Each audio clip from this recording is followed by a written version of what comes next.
Joy comes when you're spontaneous. It's really hard to be truly happy when you're not being yourself.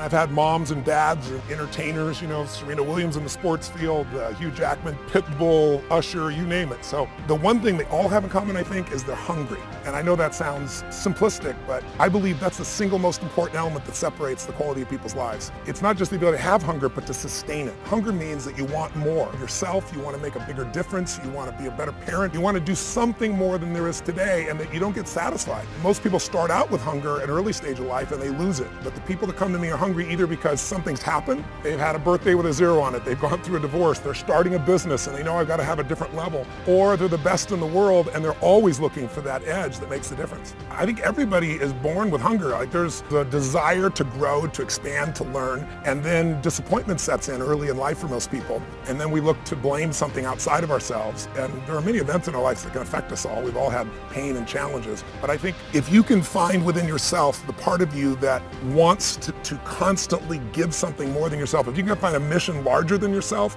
then you're more pulled to do something than trying to push yourself. And pull has much more power than push.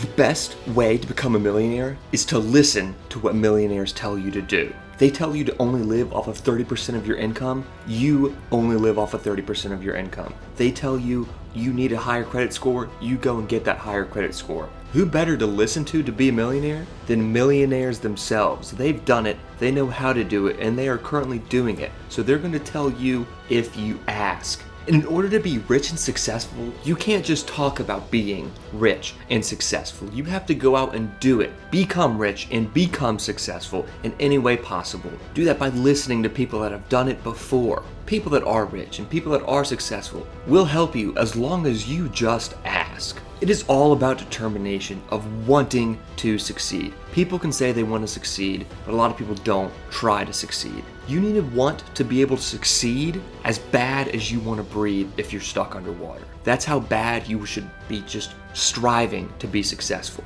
Is if you're stuck underwater and how bad you want to breathe, that's how aggressively you should be attacking success. You're always going to want to stay true to yourself. A lot of times you get in trouble and mess up when you're trying to impress people, but the best way to avoid that is staying true to who you are and what you stand for in every which way. One of me right now is The Believing Brain, which is fascinating. It talks about how our beliefs control our life, control our experience of reality, how it's shaped by both biochemistry and your environment. One of the most important ones was early in my life, one of my mentors, a man named Jim Rohn, said, Tony, all you have to focus on in your life is find a way to add more value than anybody else, and you'll never have to worry about anything. Be the person that does more for others, because if you become more intelligent, more valuable, more skilled, you can add more value to other people. So for people who aren't, I'm on stage 50 hours in a weekend. I got 10,000 people. I do 26.5 miles on one day. It starts at 8:30, goes to literally 1 o'clock in the morning. I do 22 miles 2 days before. So it's like ultra marathon. I ice myself as I did in football, and now I do these 3-minute nitrogen-filled cases that you get in. It's like a sauna, and it reduces your body temperature to minus 220 Fahrenheit. And that sounds like you'd freeze to death or you burn. If you had water in your body, you'd burn. You get 3rd-degree burns. But there's no moisture. It is amazing. It was developed originally for people with arthritis. I got one from my mother-in-law who had all these problems, no more arthritis challenges. So I started using it. It gives you endorphins. It resets your system. It's an extraordinary piece of technology. It's expensive, but you can go to centers that are showing up all over the U.S. Most of the athletes, the Lakers and so forth, are starting to use it. I think at one stage, it was probably, I love people so much, I want to please people so much, it was the willingness to not please people, to do what's right. And that sounds overly simplistic, but probably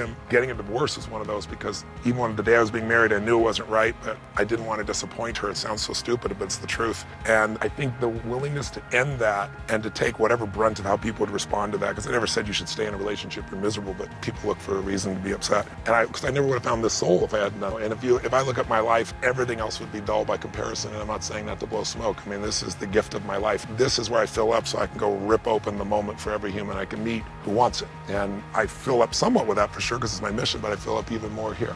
So you don't know what to do. What happens is we just give them our money and say, deal with it. You gotta know that you can't wait till you have a ton of money to start investing. If you can invest in business, even a small amount, you can grow. And I don't care how small it is, but you gotta automate it. You gotta take a percentage of what you earn and pretend it's a tax. You're never going to see that money again. You automate it, it goes straight to the investment account, and you never see it as money you can spend.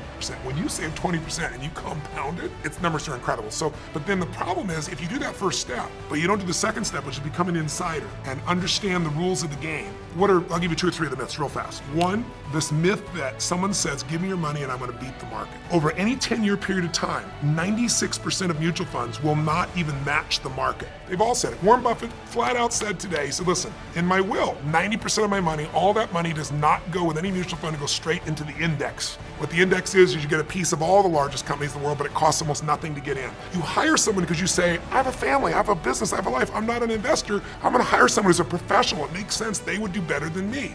Thank you for watching. If you enjoyed this video, be sure to like, comment, share, and subscribe for more content.